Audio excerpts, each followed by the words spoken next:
10 on the 19th Sorry about 19th of that. August, in the midst of from one tropical storm to the next. And John has agreed to walk us through some of his nifty collection, which I mean, I don't know. We might have to continue this on the next Zoom. I'm not sure, John. I don't know what you have up your sleeve. That could be I'll try not to dawdle too much, but clearly the mistake was in letting people know what was going to be covered this evening is what drove the attendance down. But Oh, see. all all the Au great ones contraire. are very self-deprecating, you know. So so I'm going to start out with a little preview. I think I got the appropriate attire on for the attire for the evening. This is my jury rig university shirt with a master's in duct tapeology as a prelude, because That's cool.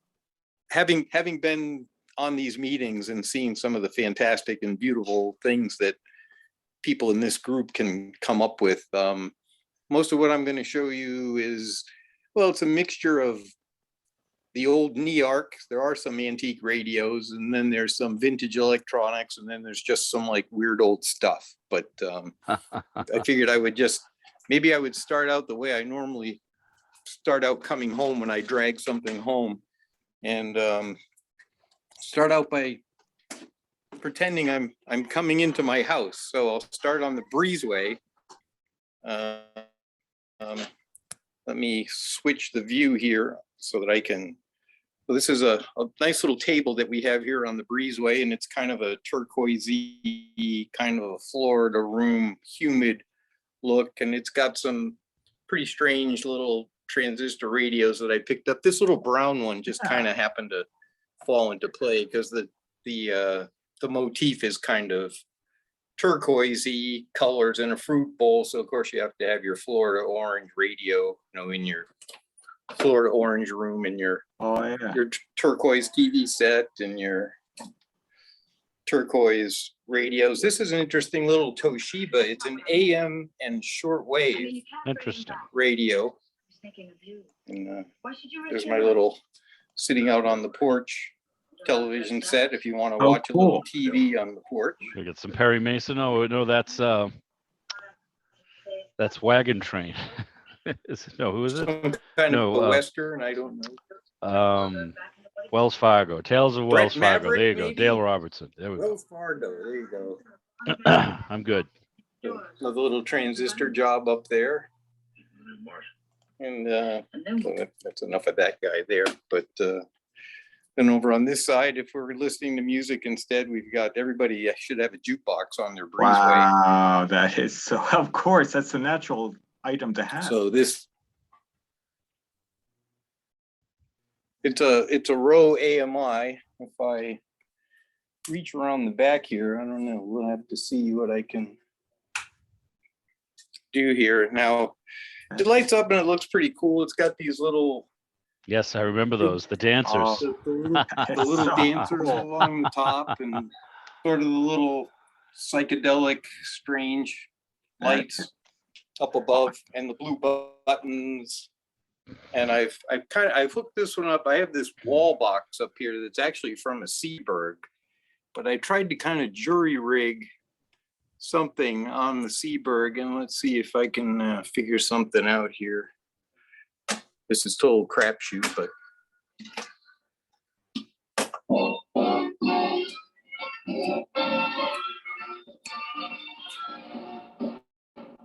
Night and day, you are the one.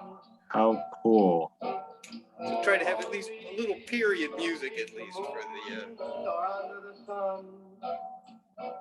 That is awesome. Very nice. So you get the idea. Anyway. Where you are, I think of you. I can. Day and night, night and day. I can put Humpty Dumpty back together again later. I can just kill that for the time being. And then on the other side, I have this. I have to a shout out to the Nevic and NEARC folks.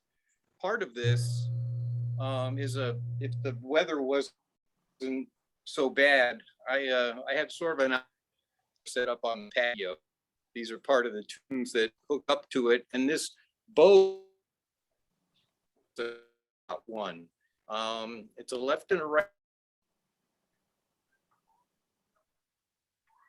I think you might be getting a little farther away from your router, where you're breaking up a little bit there, John.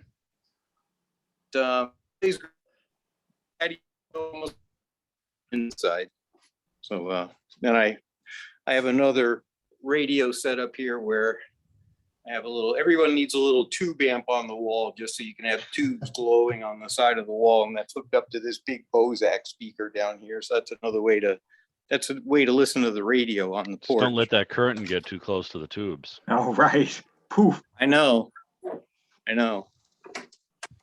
So then I come into the house. The first thing I wanted to do, just because it's kind of a silly little thing, but I have this little kitchen radio, this little silver tone, and it's probably on the order of, you know, it would be somebody's like $5 radio, but this sucker cranks.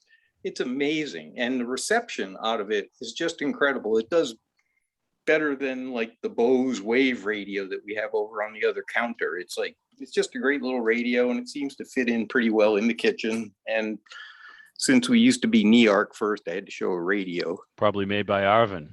Yeah. And then something that's maybe a little more along the lines of the antiques is my Filco grandmother's clock. Oh yeah, wow. Radio that's in the corner of the living room. Got a very nice face on it. You know, it's just an AM radio, but it works nicely. And Nice condition. in front of that, I have my little Pilot FM tuner that I added to my Stromberg Carlson chairside radio. This is that, it's supposed to be a much fancier, it's that half round radio that normally has like a blue mirror kind of effect on it. Oh, that's nice. That's got a tuning eye as well, Noah? Yes. But the tuning eye only works when you're using the AM tuner. Sure. And right now I'm Sure. using it to listen to FM. Yeah. through the Pilot tuner.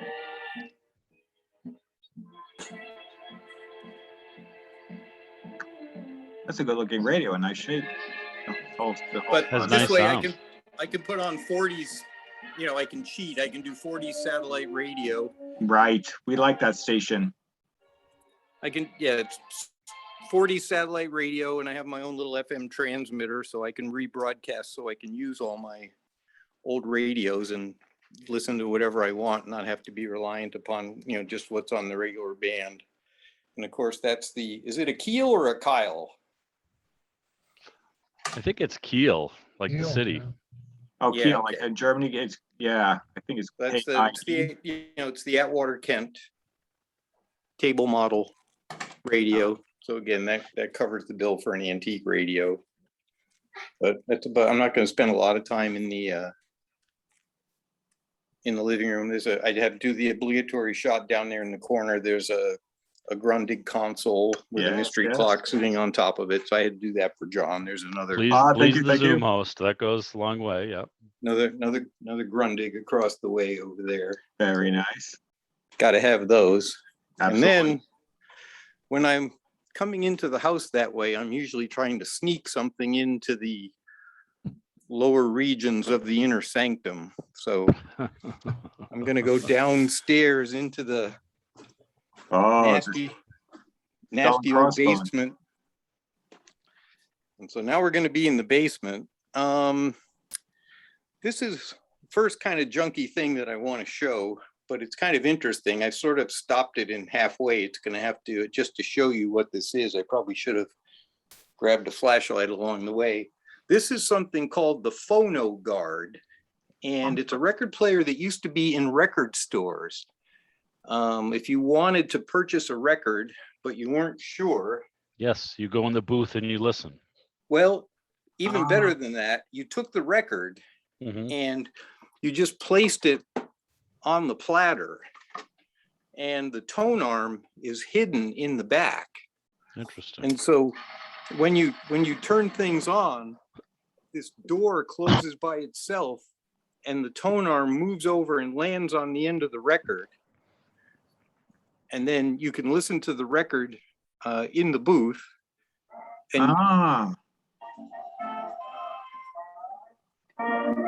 And you didn't touch the record and you didn't touch the tone arm, so you couldn't scratch it. Interesting. In case great. In case Protect the you wanted, inventory.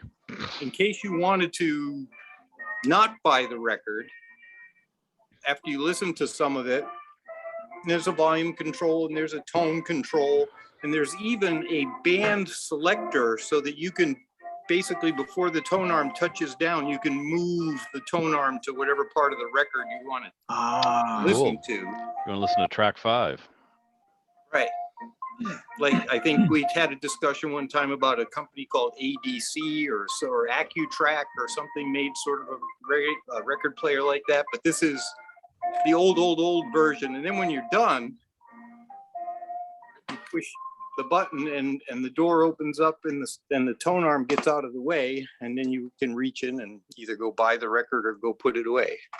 That is cool. So Any it's date? kind of a cool thing, you know. Does it mean anything to anybody? Well, probably not, but I just think it's a cool thing. So I had to Kind get of a it. part of record, record history. John, any date on that thing? That is circa. Well, the only thing, it's a multi-speed, and it does play 78s and 33s. Okay, so not too old. So not too old, but I don't know if I'd want to put an LP. I don't know, the tone arm is pretty heavy. Yeah. So, But still, nice piece of history. It was, I'm a little hung up on things that are like, I'm into old cars, so I kind of like mechanical things, but I'm into radios, so I like electrical things. And if I can find something that has motors as well as vacuum tubes and electronics, then it's like twice the frustration. So why wouldn't you want to do something like that? That's right. So speaking of twice the frustration, I don't know if anyone here is familiar with the KPart Flipover record changer. It just sounds intimidating.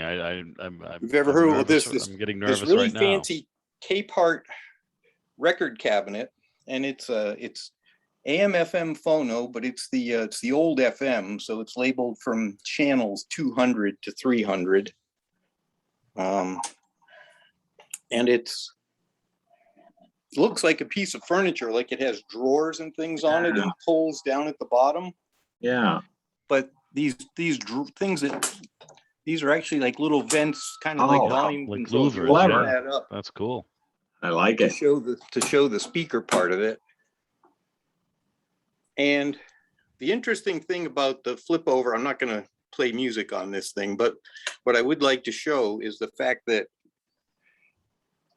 this has a very strange record mechanism on it. If I put this on here and we pretend that we're going to the end of the record, when it's done playing that record and that side of that record, it lifts it up.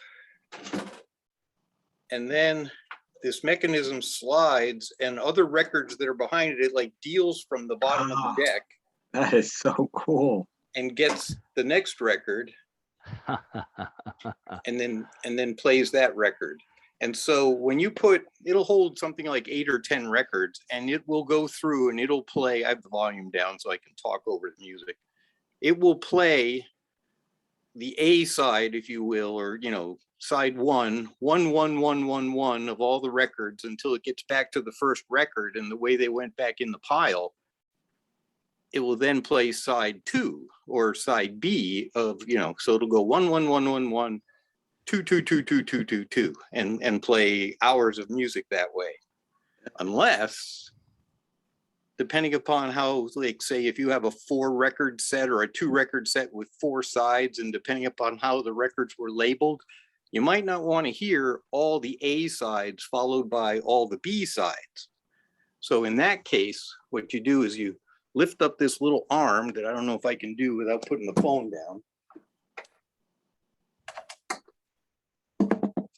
And if you move the arm, now what happens is when you get to the end of a record, and I'll simulate that once it gets down closer to the end of that record. Now, instead of putting that record back in the stack and going and get the next record, this other weird little arm comes out of nowhere. And then instead of putting that record in the pile, that little arm comes and it just turns that very same record that you were just listening to over to play the opposite side of that record. Interesting. I love it. So That now is it's so cool.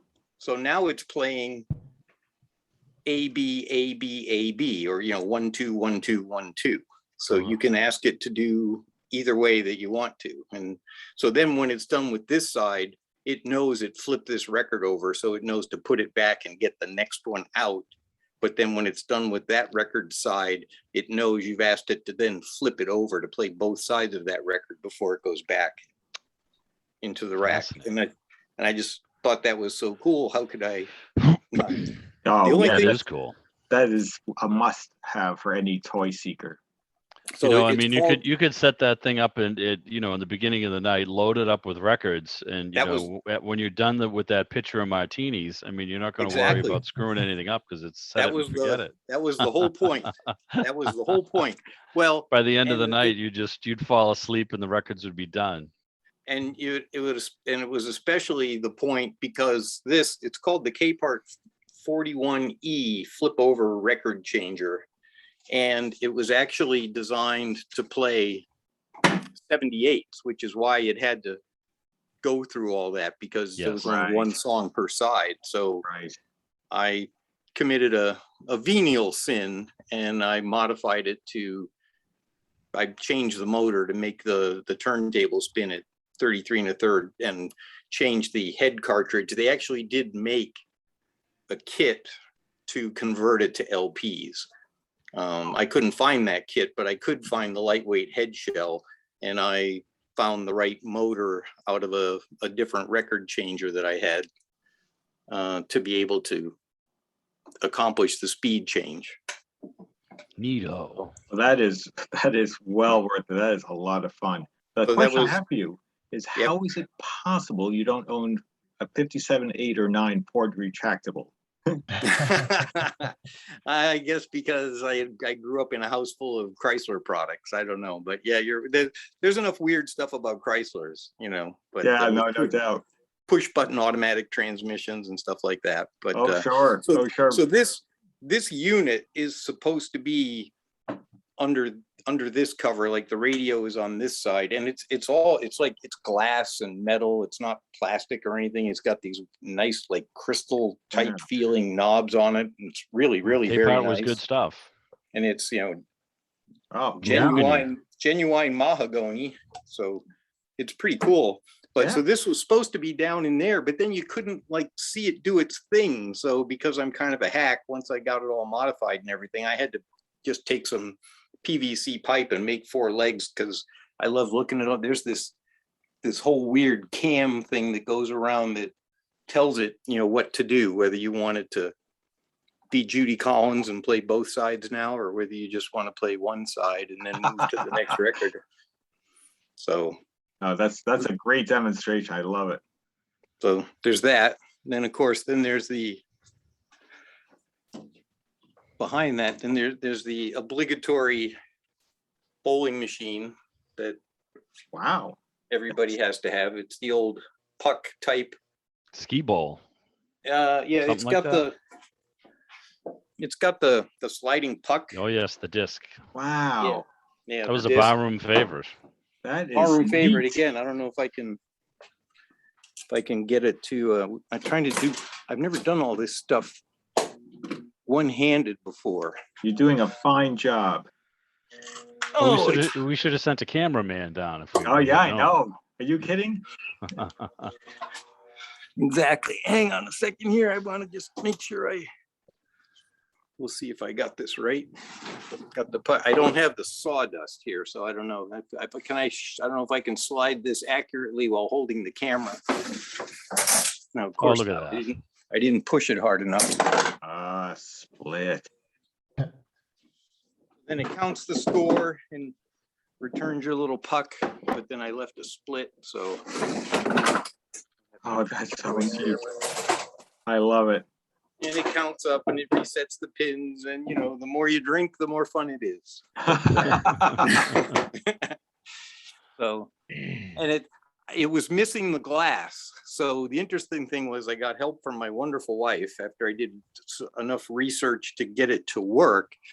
Then it was only by playing it that I could kind of figure out what was going on as to where the frames were, what frame you were in was along the bottom. Yeah. And the 10s were up the left side and the 1s were up the right side, and then 100, 200, 300, and then the pins that light up depending upon, you know, which ones you get with a game over and when you're in the 10th frame. And so she kind of helped me get letters and numbers and do a little work on that so that we could actually make it count up right and make it add right. What fun. Very nice. When do I know, what year do you think that's from, John? Well, it's a 10-cent machine. So I think it's like anywhere from like late 40s to early 50s, I think. I don't even think it's in the 60s because I think they were doing 3 for a quarter by then. This is like 50s kind of thing. Yeah. And it's, you know, it's kind of old, it's kind of beat up, but it was free, and I'm kind of cheap, and it was a challenge. I kind of go for the challenge, you know. It's like this was so beat up and destroyed that it was hopeless. So it was just my dad taught me well. He used to say things like, well, it's already broken. You can't make it any worse. Just go for it. Give it a try. See what happens. That's true. So then as let's see, we go around the corner. Oh, another Grundig. You can barely see that in the dark. Very nice. Nope, that's a good model. Very nice Another model. nice big model Grundig there. Got to have the obligatory lava lamp and the light bulb, giant light bulb that lights up. Sure. A jukebox and a couple of old radios. Can I put on another light here? Oh. This one is a Filco that has this very attractive brown alligator skin case. And this one's just a junky old, I don't know what, but I couldn't help it. It looks so forlorn. I think that one might have come off the free table at one of our events. So I just had to drag it home and just play with it a little bit. Then that's sort of the Baby Bear Filco model. This is the bedroom model because it has the 17-inch CRT instead of the 21-inch. But it also has not just the tuning dial, but it also has an alarm clock built into it. So it's actually, it's for the bedroom. So it's an alarm clock television. So you can set it up so that on a timer, it'll shut off so you can fall asleep and it'll shut off. But then you can set it like an alarm clock to wake you up to television as opposed to wake you up to radio. That is cool. I like it. So that's kind of that's also the good thing about this set is it is the power supply in it does have a transformer. So I was easily able to put audio and video inputs on it. So I could like hook up a DVD player or a VCR or something like that. I didn't have to worry about isolation transformers. And it's sitting on top of an Atwater Cat console that the chassis seems to be very similar or somewhat similar, at least to the one that's in the Keel table model, but this is the more generic stand-up Atwater Kent. And over here, now I'm going to be asking for help along the way in some of these things. Over here on this side, this is a fancier, I think our other famous Bruce was selling one of these at one of the shows. This is the Filco stand-up model. As you can see, I have 2 white knobs and 1 brown knob. So I either have to come up with 2 more brown knobs or 1 more white knob. And this one has a very nice, clear, bright picture, except it's from the late 1950s. And I'm going to go over here and show you this other one. This is sort of the in-between model. And I want you to notice this rim around the edge and sort of the darker green of this face of the picture. Yeah. When I go over to this one, unfortunately on this one, now this doesn't look like that great of a picture, because even though theoretically it's the same plastic, this has that 1950s plastic mold growing on it effect. Like once a month, I have to take it all apart and clean all this scum that grows on both the inside and the outside. Curious. So I've gotten it off of the outside, but you know, look at the picture. I have to take it apart again, and I have to clean the backside. The picture is brilliant, but you can't tell because of all the crap growing on this plastic face. How interesting. But so they don't all do it. I wonder Some if of there's them anything will. you could clean that with that would somehow, That's my you know, question to the retard group. it from Who has coming solved back. this?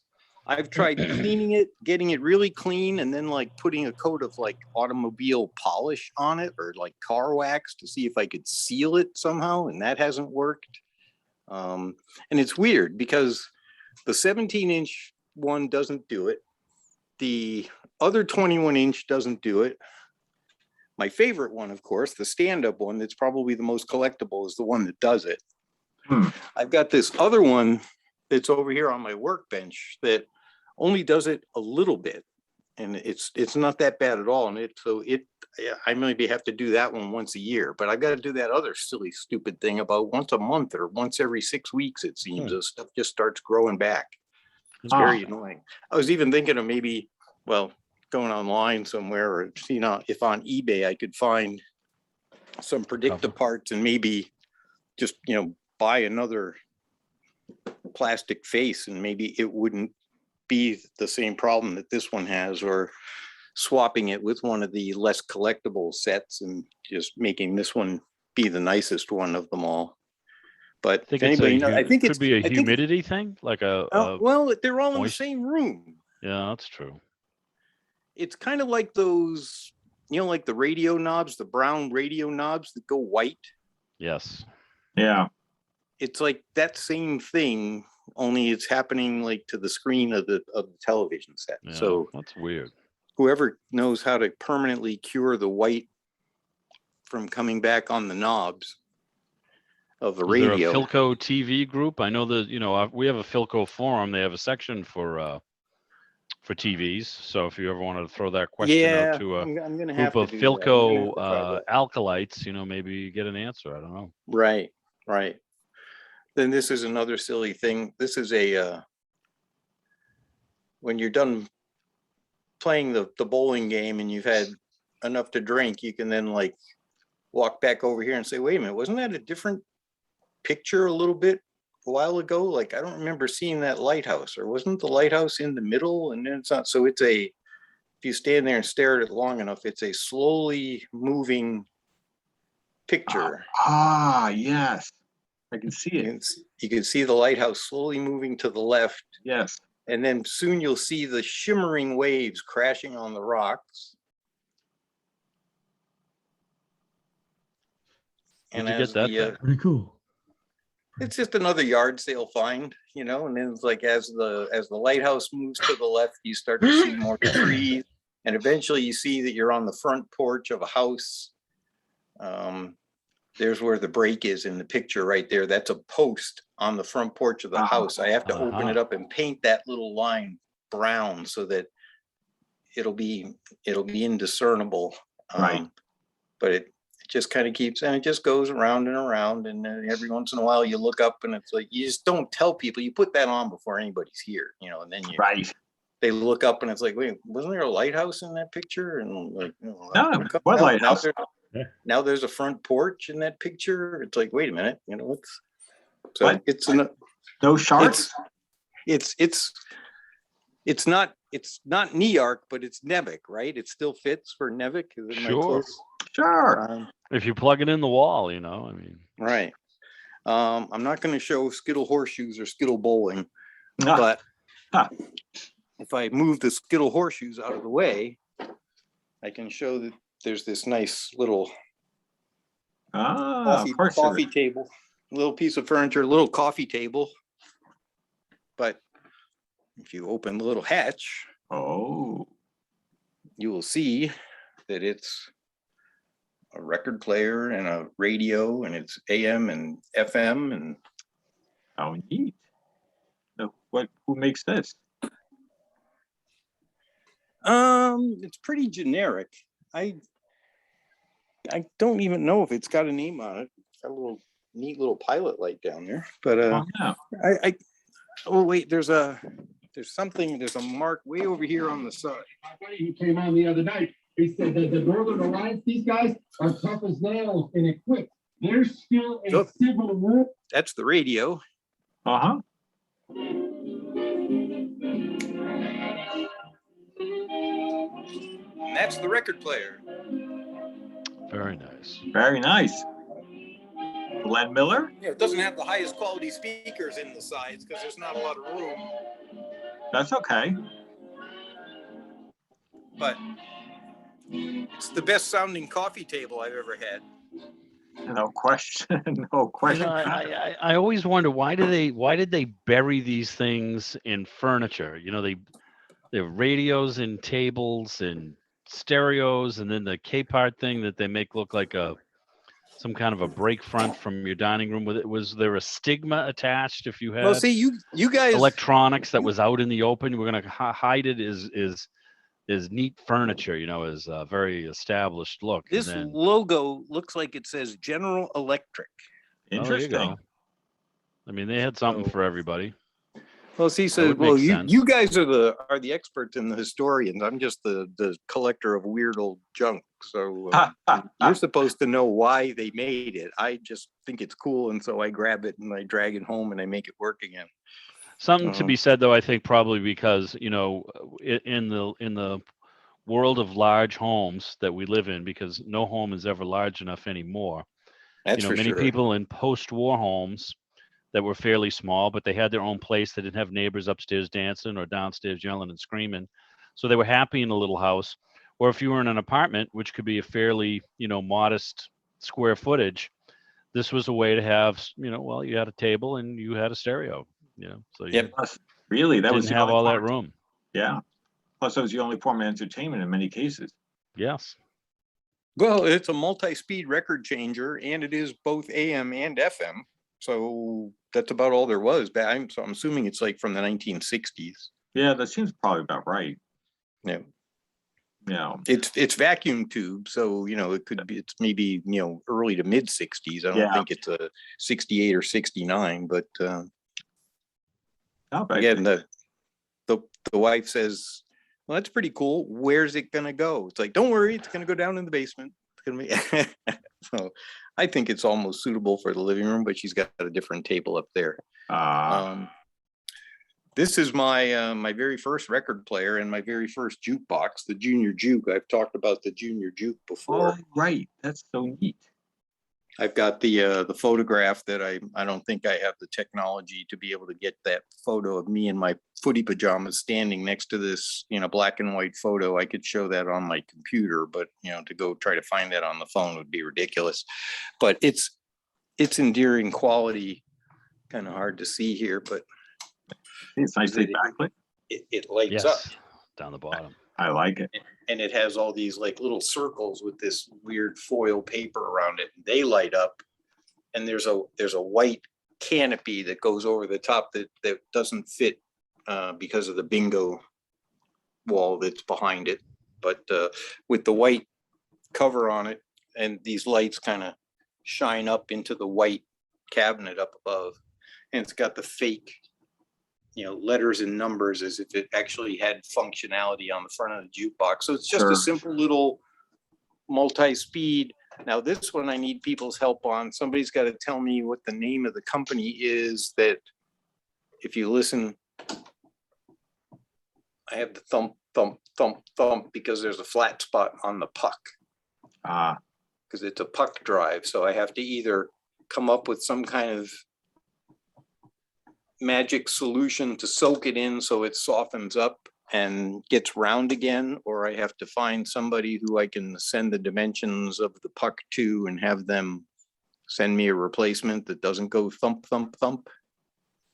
So I hope you're all taking notes. I need a solution to the screen clouding up, and I need a solution to my thump thump puck. And let's see, a couple other old TVs floating around. We're getting closer to the workbench area, so everybody has to have a tube tester if you're going to be working on these things. So this is one of those, the old drugstore, free self-service tube tester with the drawer down below, full of drawers, full of tubes. You got to have your tube substitution guidebook and your tongue sole reference guide for your various tubes, and turn that baby on. And it comes in handy. It's not exactly a transconductance meter for matching a high-powered power amplifier or anything, but it certainly helps you determine what tubes are good and what tubes are bad. Let's see, there's a bunch of them waiting to be tested. This is my, probably, I guess, quasi most collectible radio, although who knows. It's this is the Scott All-Wave 15. Oh yeah. All that chrome on that chassis, and 15 tubes and a separate sub chassis that's the power supply and the audio amplifier. Wow. And the thing just rocks. 1934. Wow. Love it.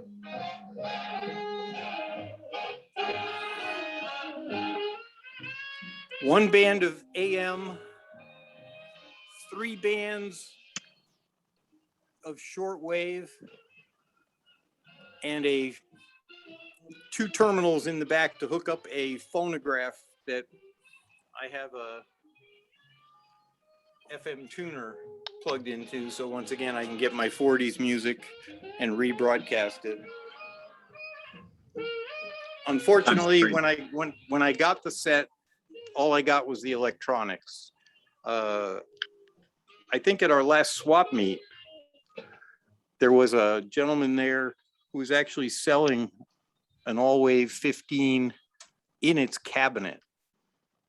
And it was in pretty tough shape, but it was a cabinet. I was kind of tempted to say, well, boy, if I knew better how to restore cabinets as opposed to just the electronics, I could take all my electronics and put that in that one. But instead, I'm just using this one as is.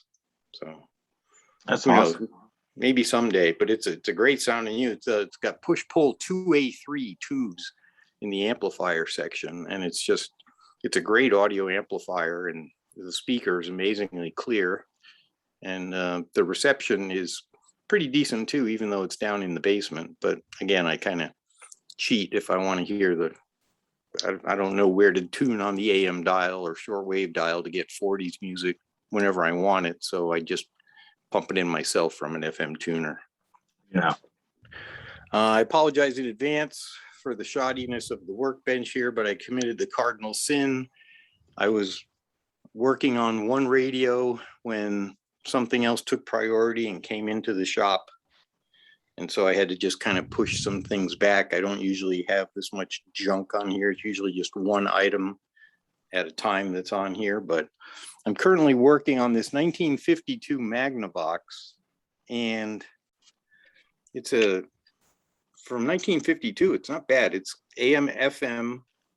It has 2 other inputs in the back, one for phono and one for TV. And I started working on it, making sure the power supply was correct, and then making sure I could get the audio working. And it's got a pair of 6L6s as a push-pull output stage, so it's pretty robust. It's about a 20-watt tube amplifier.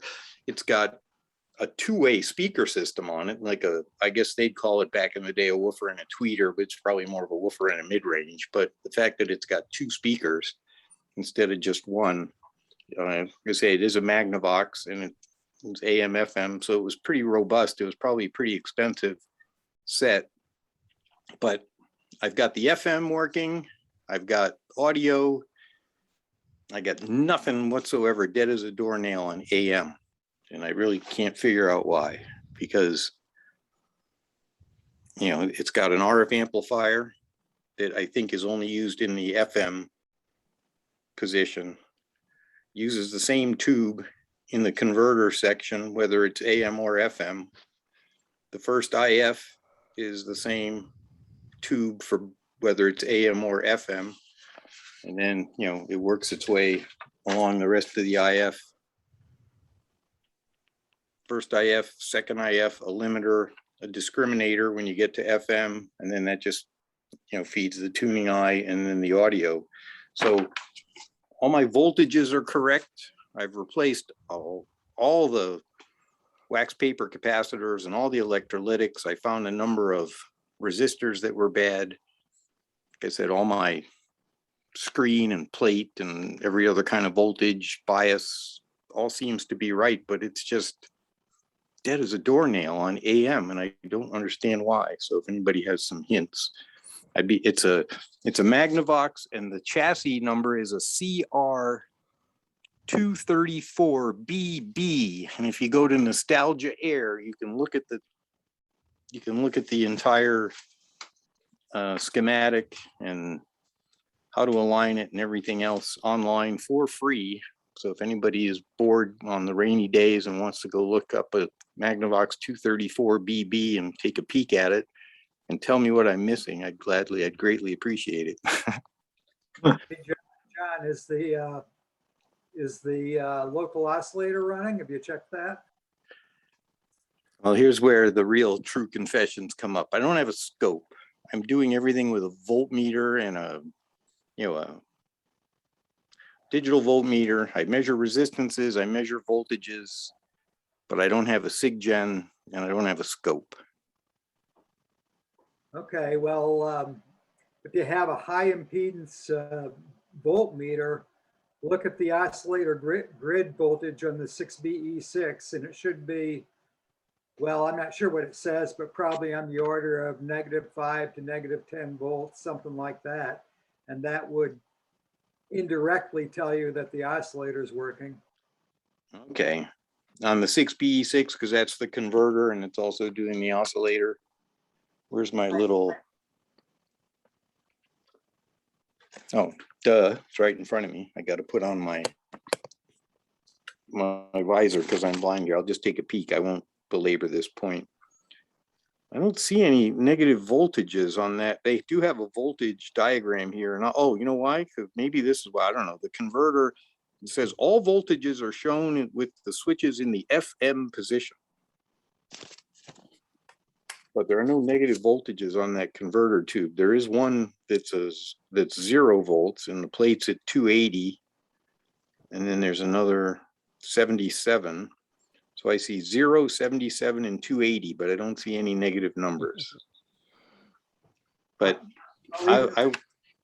Even on FM, it should be a negative voltage because it's the local oscillator on FM2, and the grid should, I think it should develop grid leak bias unless they're using cathode bias. Okay, well, I'll double check in that area, but as I said, I do have FM working and audio working, so I'm really just in search of AM. I'm trying to muck with things to get AM working without losing the FM that I've already gotten. You know, it's one of those things. Sure. And then last but not least, well, we'll have to see whether there's fire here or not. This is a slightly older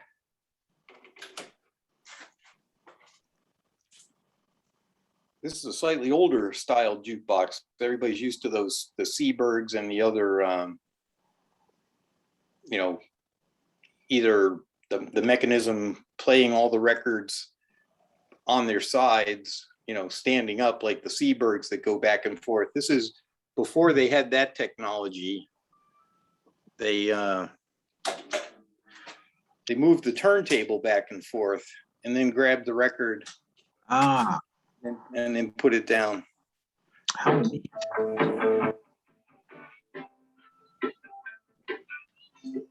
So as you pick, you know, you put in all your selections for your records, this turntable goes back and forth. The thing I liked about this one was that it has a big thumping woofer in the bottom, and it has a twin horns up here in the top where it says okay. AMI. Sure. So it can really honk away. And so see from this angle here, so the records, it holds 40 records, so it plays 80 selections, and the records don't move. The records just stay in their rack, and the record changer comes to the records. That's cool. I've never seen that operate like that. Well, Now I have what to year reach would you around the get- back to hit the reject button. What year would you say that's from, Noah? What's that? What year would you say that's from, Noah? This is my year of birth machine. It's a 1955 AMI music machine. Cool. I was thinking it was from the 50s. Multi-horn. Multi-horn.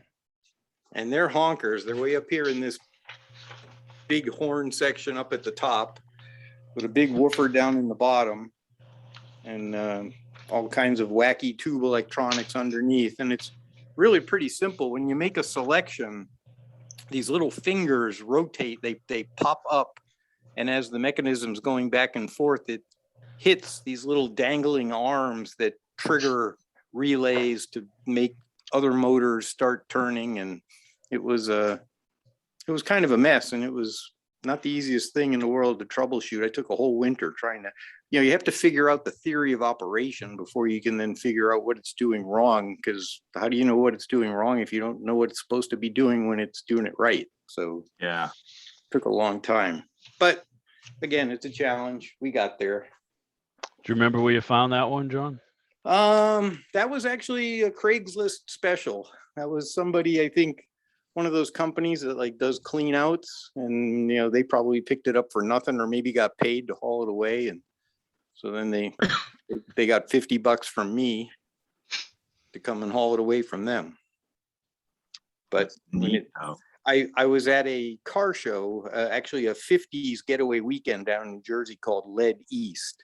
And it's a huge, it's not just a car show, it's a 50s flashback weekend that's actually almost a week long now. It starts on about Wednesday and it goes through Monday on Labor Day weekend, and they get thousands of cars and vendors selling all kinds of memorabilia. And they have a DJ down there who had one of these machines in the parking lot, like plugged into an inverter that was in his 58 Buick, and this thing was mounted in the trunk, and he had a trunk lid off.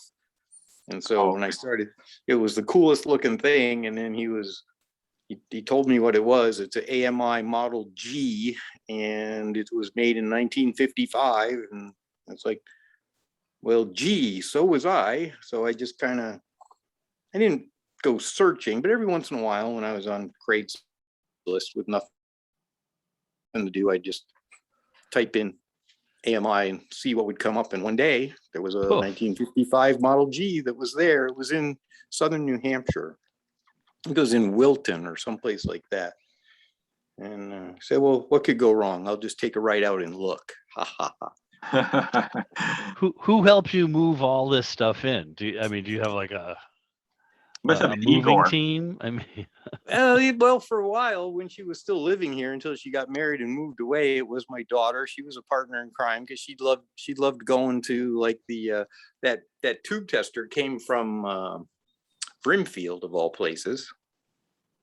And some of the items came from Todd's farm over in Rowley. So like flea markets, the antique things, some things on Craigslist with it's not, thank goodness it's not that way anymore. And I've really believe it or not, I've moved out a lot of stuff. There used to be more, and it just was getting kind of crazy. So I started saying goodbye to some things. But the free button on Craigslist was the devil's workshop. You know, it was just like there were so many items, and in fact, there were a lot of German things that were on there. That's how I wound up with a lot of the Telefunkens and the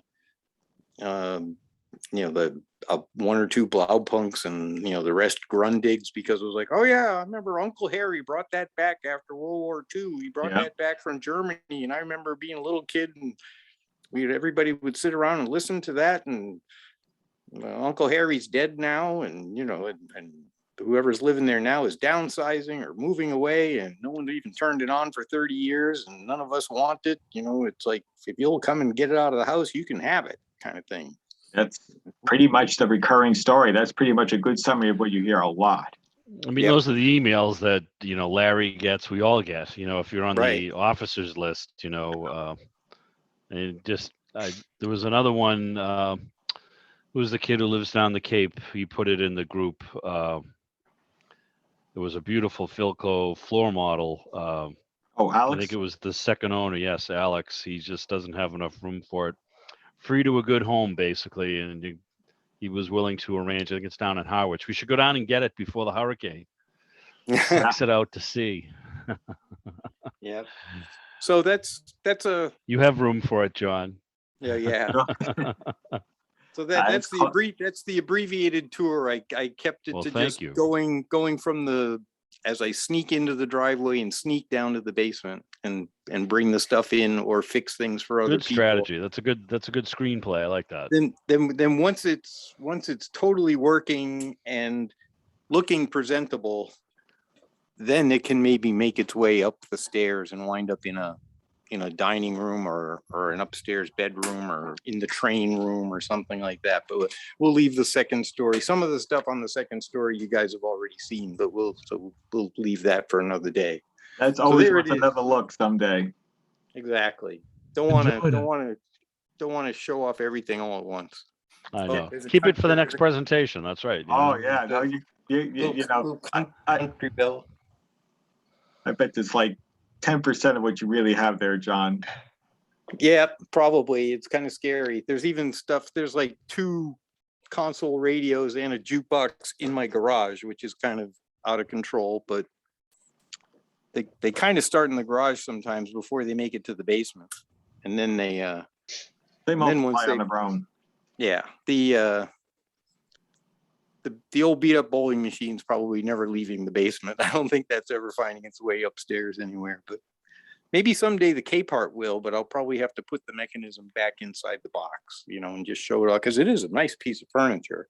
No one even really knows what it is until it starts booming away. There's a pair of 10-inch woofers, one behind each rotating door, and a pretty powerful tube amp in there. And it's a very nice sounding unit. So that's really cool. Alrighty. Wow. Thank you very much, Mr. John. That was well awesome, done. Noah. Well done. Lots of fun. And something for everybody, as they say. Yeah. Good stuff. Well, again, yeah. So some of it was antique radios. Some of it was weird old junk, and some of it's records. I probably had more record players and more records in my lifetime with my mom and my grandmother both working for Columbia Records. So I have a lot more experience with music on disc than music over the air, but I eventually got into the over the air stuff too. So, and this club has been fantastic. So it's just, and these Zoom meetings are great. I mean, we were only barely seeing each other 3 times a year, and we were all really busy trying to buy something or sell something on those 3 times. So I think it's great that we're still doing these Zoom meetings. Oh, great. Well, we appreciate you indulging us as well, Noah. It's all right. Next up. All right. Well, let's see here. Pretty cool stuff. I have a little problem which I would like some help with. Sure. Oh, sure. Let's. We could have. We could do like a repair clinic night. Tell us your problems.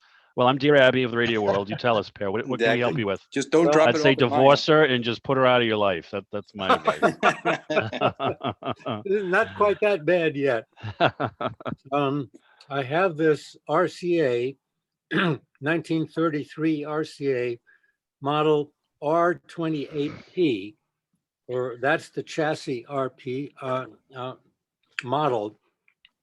Often they were just sold as R28s in several different cabinets. A common cabinet is Yes. this one here. Yes. And I have seen those. I have heard about those. There's a fellow who had written a book, and I believe his last name was Romney, and he was from the New England area, I believe, though he wound up in the Carolinas. He was a little eccentric, but he discussed the deep nature of the chassis and the fact that things are layered and they're not a lot of fun to work on. That's true. And took me quite a while to figure out. For years, the former owner had run it by putting the antenna to the grid of the pentagrid converter. Yep. Because nothing worked when it came to the actual antenna connections or touching the grid of the RF tube. So I eventually discovered that the plate of the RF tube was getting no voltage, and in the transformer, it's open circuited. That's why the voltage is not getting to the plate. And so if anybody happens to have a junk chassis of one of these around that still has the RF transformers on it, that would be something that would be very helpful to me, because the radio works, but it's pretty weak not having the RF stage.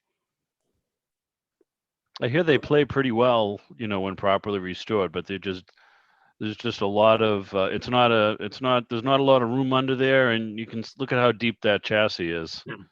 Well, it's tall. It's one of those tall ones. One of the things I enjoy, the tuning condenser is underneath. That scares me.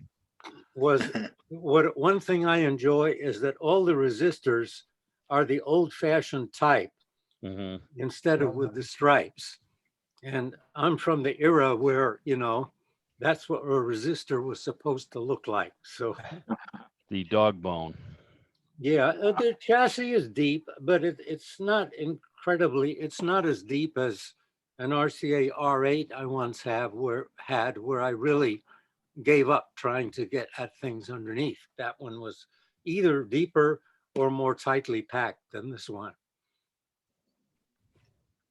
Well, there you have it. A plea for parts. If anybody can help pair out, you know where to find them. Yeah.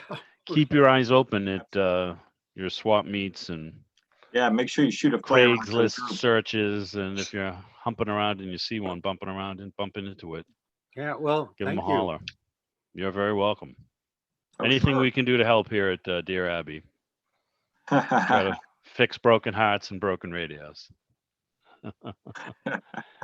Anybody else have anything for show and tell? A question, a comments? Don't forget, tomorrow's National Radio Day. That's right, the 20th. We're supposed to listen to radios. I have to say today was, I can't tell you the last time I heard like a live EBS broadcast. I mean, you hear the test occasionally, if you listen to AM, you hear the tone and the public service announcement. But, I was prepared just to hear them say, we're testing the emergency broadcast system, please, in the event of emergency.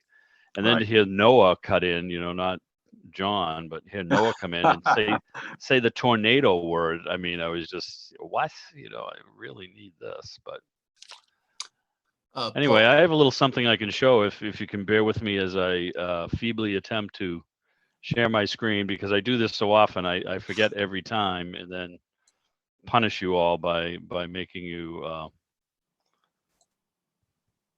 no, then John re-educates all of us on how it's done when he's walking you through it. That's right. All right, host has enabled. Oh, you know what? Let me make sure you can share your screen in case you're gonna. Host disabled participant. If you disabled me, I'm gonna have a heck of a time. So what do you need to do there, Paul? I just want to show you something else, and I have up in another window here. That's all. So you should have you share screen. You should be good to go, my friend. I can make you All right. co-host. Shouldn't need it, but I can. All right. So let's see. I have the message screen sharing. I hit the green box for share, correct? You got it. What do I want to do? Desktop. Sure. Share.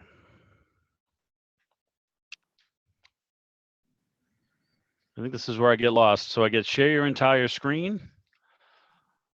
It will let you choose a window, or you can, it usually does, it gives you an option of windows.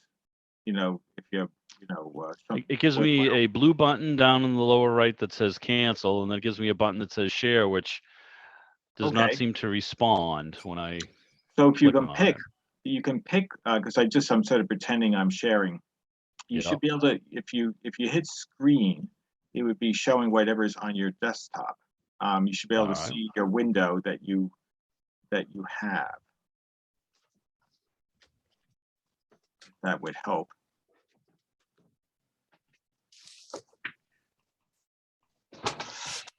I have the window up. I have it on mine, but apparently I'm not sharing it with you guys. That's weird. Here we go. Hang on. Take your time. There we go.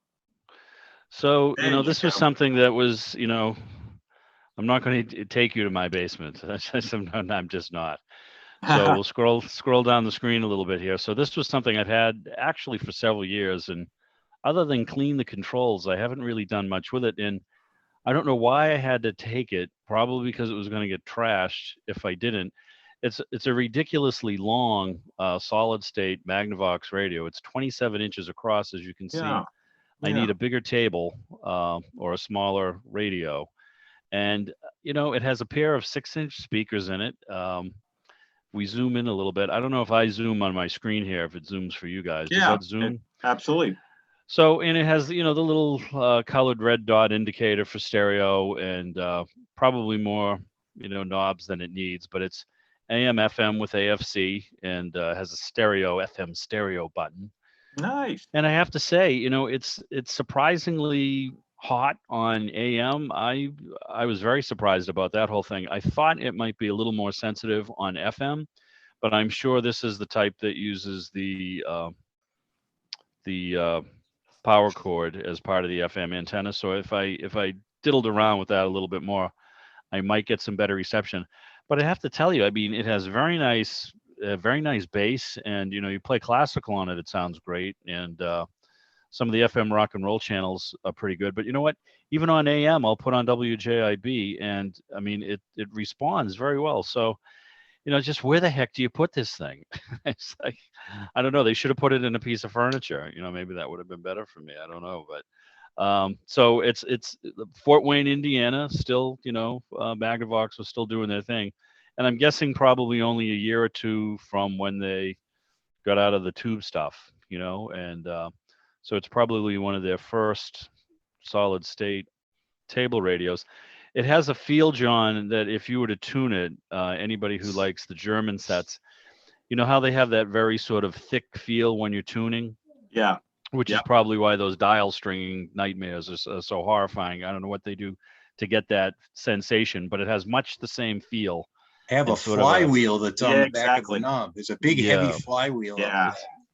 And it's so it's kind of a wannabe, I think, in some respects. But hey, I don't know what the thing sold for, though. I could probably find that out. But it reminded me of something that you go into like your dentist or your doctor in the 70s or the 60s, and they'd have that on the credenza, playing the nice music as you hear the guy scream when the drill kicks up in the back room. That was to kind of sedate you before they got you in the chair. But so it might be a doctor's office set. But anyway, so I should probably change the electrolytics, but plays fine. And I don't listen to it that much, but I just wanted to see how whether it was really worth putting some time into. So I figured, well, it's been 3 years. We should at least, get the static out of the controls and see how the thing sounds. I'm pleasantly surprised. So I haven't seen too many of them floating around, so I figured I would grab it. The case is kind of, it claims, I think I looked it up on Radio Museum, to be some type of walnut, but to me it seems like some type of I don't know, it's got the thinnest layer of walnut you could ever slap on there. I think it's primarily plastic, but it doesn't really seem like plastic. I don't know. It's a very strange composite of some type. but Yeah. it's in pretty good shape. It's not really scratched or anything. So, it looks halfway decent. It almost looks new, sitting there. Yeah. So, anyway, in the late What's underneath it? I'm sorry? What's underneath it? What's underneath that is an RCA 56X5, the 12,000 miler, which is a 6-tube transformerless 1946 RCA set. So that's a set. If I had a better picture handy, I'm not going to futz around trying to find one. So in cleaning out, my dad went through a couple of different bouts with cancer before he eventually passed. So prior to his last battle, he made a very brilliant effort to clean the basement to sort of mitigate my hell that I would have to endure when I went down there. So I found this down there, and it was kind of in the back of his workbench, and it has a little faux finish on the front, and but it's mostly it's a pretty heavy wooden cabinet. Now, he worked for the Edison, and apparently at one point in time, if you in today's world, everything is liability and everything is you have to follow the rules. So, Edison is responsible for the service to your house, and that's it. You get an electrician. Well, in the older days, especially if you were older or you had an issue in your house, sometimes the guys from Edison would get your lights back on and do things they shouldn't do that the people at the home office don't want to know about. And people would, some cases, just have to give you something. They were very adamant about not taking, tips. But we've had a variety of strange things that people would give them as gifts. So he saw that in somebody's cellar, and he said, "Do you want this?" He says, "I'll take it." And so he took it and he put it away for about 40 something years. So I pulled that off his bench, and so that was his, and we got it up and running. And the case is kind of a little scratched up on top and whatnot, but that's here and there. It plays like a champ, I have to say.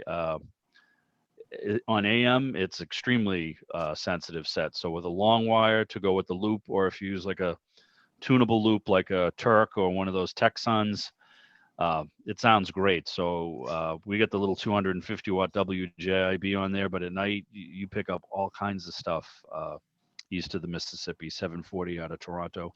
It's a great radio, and where it was his, it's probably one of those radios I ain't gonna get rid of. So it has the original decals over the knobs, and like I said, it's a little beat up, but the dial glass is in great shape, and it's kind of a funky look. You can't really tell too much from underneath. Well, it's got that RCA font to the numbers.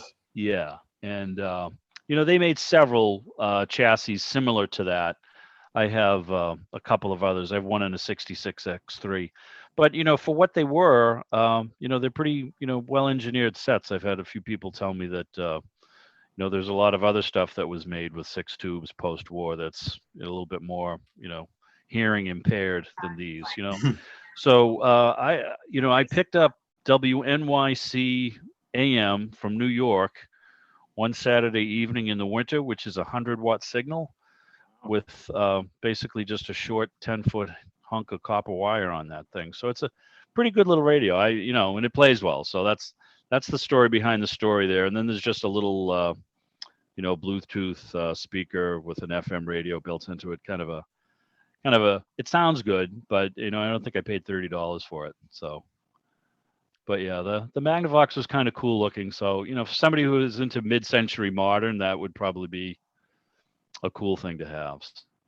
Yeah, no, those are cool. In fact, but I think I'll hang on to it for a while. Speaking of like that composition of the cabinet, the Germans, I know in the late 60s played around with sort of like this composite, plasticky, hard composite, and they would paint it faux wood. Yeah, that might be what it is, because it doesn't really have like that sheen to it, that super poly sheen that some of them have. Anyway, one of the nice results of this was, so I posted it in the Filco group that Greg and I belong to, and Ron Ramirez had found this Magnavox history site. So he sent me a link to it, and that's a rabbit hole you can go down. But it's all kinds of good information on Magnavox and how they started in Oakland and went to Indiana via Chicago. But there's just you know, it's one of those things you know, 3 hours later you say, gee, it's time to go to bed, you know. So I enjoyed my Magnavox history lesson that I got out of the thing anyway. So that's my show and tell for tonight.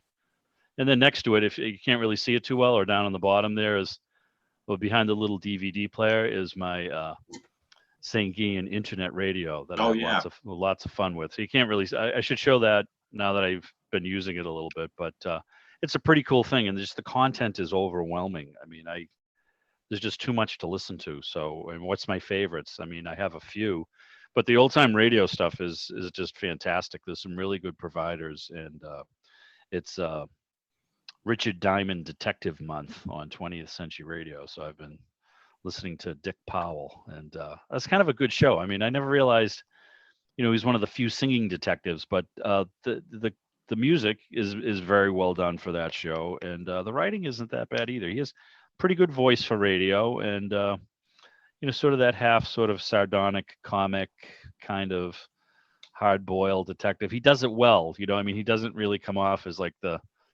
Sam Spade, but he doesn't really come off as sort of like, you know, Vincent Price when he did The Saint was almost a little bit light, kind of like a comedy type detective. I don't know. He does a good job. So I don't know what they'll have lined up for September, but I mean, again, you know, you can just listen to that stuff, you know, all night long. I don't know why. No wonder I have bags under my eyes. That's all I can say. Who's up next? Paul? Yes. I had just a comment. Yes, sir. You made a mention about Romney and his book. It's just if anyone's interested. Yes, that's it. Ed Romney. Yes. Ed Romney, Fixing Up Nice Old Radios. It's a very nice thick book. Oh, yeah. And it's with some good information in there too. I mean, he kind of goes from more basic sets to the things that are a little more complicated. Yep. It's a wonderful book, and I prefer. You know, it's good if you want to learn about radios, similar to like Great Bidliff's book, Practical Radio Repair. Yes, but it's a wonderful book, and by the way, speaking, and he's a character because his dad was a radio repair guy, and I believe I don't know if it was his father or himself. They served on a variety of ships, and later in his life, that guy Romney becomes quite the character because I don't know if it's still up or not. I visited his website, and he moved into the Carolinas from New England, and he has this extensive sort of personal epistle on living cheap. And I mean, some of the stuff seems like he's gone a little over the edge, but it's entertaining. But he was a radio man at heart. He said his father, who was a great guy with radio, would not work on a TV. He would not work on it. He loved radio, and that's all he wanted to work. It would not work on TV. Romney also wrote some books on, I think, clock repair. He was into that also. In photography, I think, too, John. Yeah. Interesting character. I should get a copy of that to see what I've been doing wrong all these years. The only other thing I want to mention is based on a very good Zoom meeting the other night I was on. I saw the author of this book, the woman who smashed codes, and I picked it up and I haven't read it yet, but it looks like a very interesting book, and I saw it on the author was on a Zoom meeting the other night. Yes. You know, so I mean, I don't think, you know, I mean, and I hope it really works out for him, because I don't think he, you know, we have our little prism that we view the world through, being into electronics and radio, and he came into this from a totally different perspective. And I don't think he has any idea of this world of collectors and radio enthusiasts and hams who, you know, not only would read it because it's a good book, but, you know, have all of this other input and comments and remarks and reasons that they would like it. So I think Tom Pereira had told me they were going to try to speak to him about giving some type of a talk at, I don't know if it's the American or the International Cryptological Conference meeting, or, you know, he is, as you would imagine, some groups he works with. So you know, he'll be a folk hero with us, at least, even if he doesn't write anything else. So Okay. He sold a book. He's happy.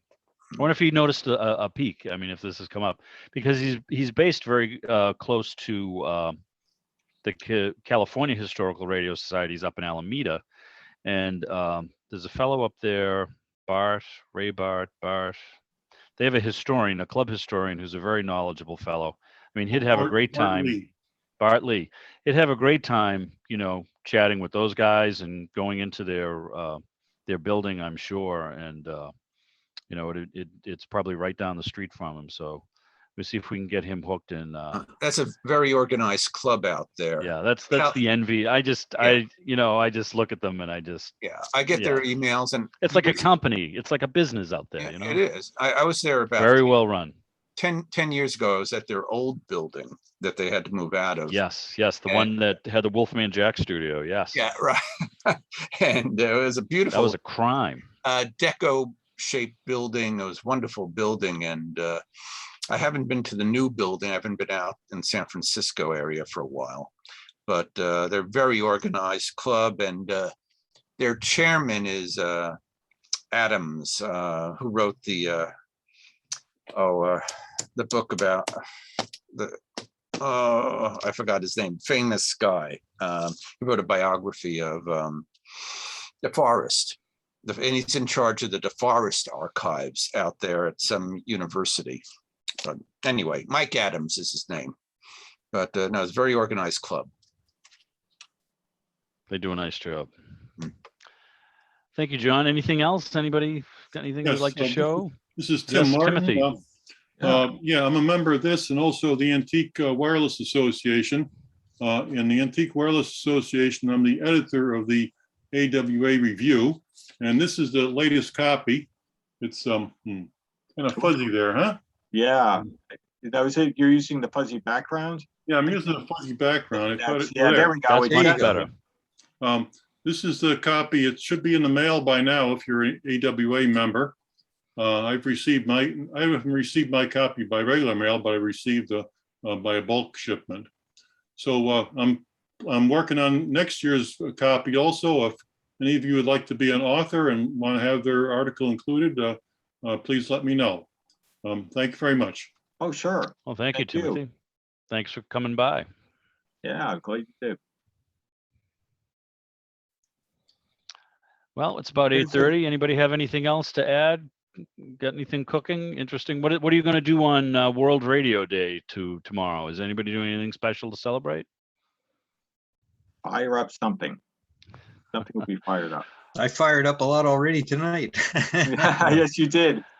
I bet I don't know who your provider is, but I'm sure Eversource has you on like their top 10 list. They must love you, John.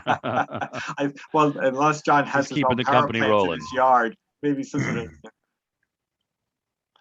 Yeah, if you turn enough on, I'm sure the neighbors get, there's a brownout. Yep. Yeah, your phone starts ringing. Would you turn those devices off?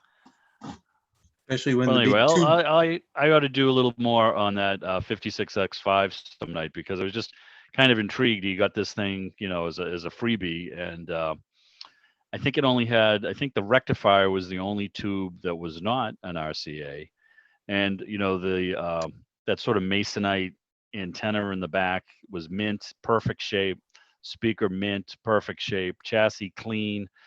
So I mean, once he got, wherever they pulled it out of, it was in a good climate controlled, no mouse poop or anything. It was in a good spot. And then, it just kind of lived there. I, for the longest time, thought it was an old Zenith radio that he had there. And then we pulled it out and it was the RCA, and it had the little nipper on the glass and all. I said, well, this is pretty cool stuff. And that, and restoring a Silvertone that I had taken from a great uncle of mine, kind of got me back into radio a little more actively. I had always listened and liked shortwave and did my own antenna work and futzed around with stuff, but the Silvertone in particular kind of got me interested in fixing tube stuff. And then the RCA came along, so I had these two sets that were kind of sentimental to me that were both on the ropes, so we got them back and running, and I said, well, you know what, this is still kind of fun. So just need more time, the story of every radio collector's life, right? Yes. More time, more parts, and more skill to renovate them. Anyway, well, I'm done. I'm zapped. I've had a long day.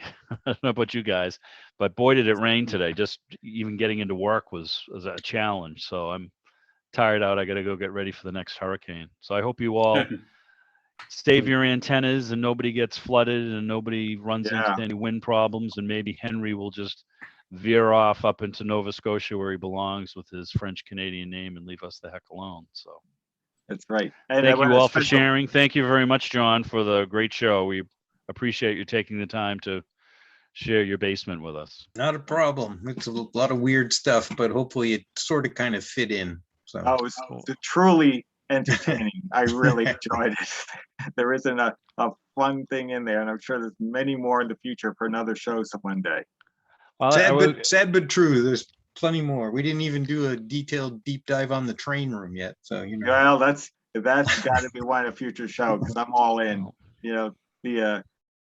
But thank you very much. Thank you, everybody. Thank you, Thanks John, for the especially opportunity. it was really appreciated. You Some guys- long, cold winter night, we'll be back with John Nowosacki for Fun with Trains. All right. I guarantee you. All right, guys. Have a great night. Take care. Yeah, you Take too, care, guys. everybody. Have a great weekend Thank and you. stay safe. Bye-bye. Bye. Bye.